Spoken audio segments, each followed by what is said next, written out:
Hi, my name is Veronica Young and I'm an associate with the Feldstein Family Law Group. Welcome to my video about restraining orders in family law. Generally, in Ontario, there are two avenues to obtain a restraining order: through the criminal courts or through the family courts.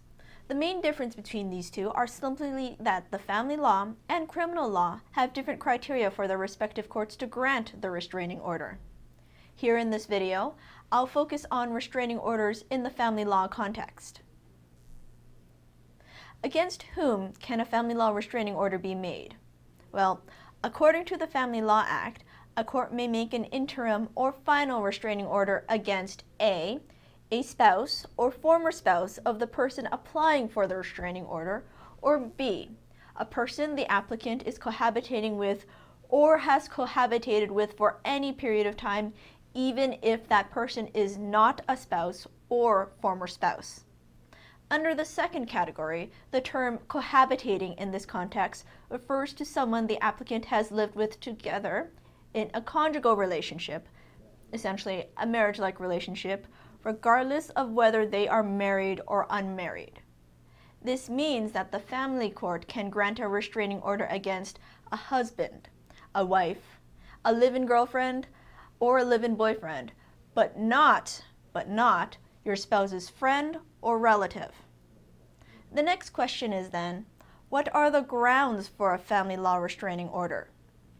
Well, for the family court to grant a restraining order, you must prove that you have reasonable grounds to fear for your safety or that of a child in your custody from one of the people listed as defined above. Essentially, this means that there must be some objective factual basis for the court to conclude that there exists a reasonable danger that the person the restraining order is requested against will molest, annoy, or harass you.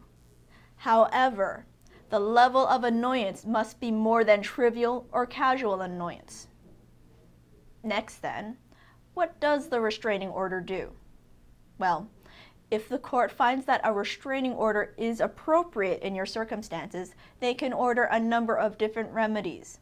These remedies can include, well, first, restraining the person in whole or in part from directly or indirectly communicating or contacting you or any child in your custody. Alternatively, it can restrain the person from coming within a specified distance of one or more locations where you may be, or any other provision that the court considers appropriate in the circumstances. Well, that's it, and thank you for watching. If you have any questions about your family law matter or restraining orders in family law, please visit our website at www.separation.ca or call us at 905-415-1636 to book a consultation. Thank you and have a great day.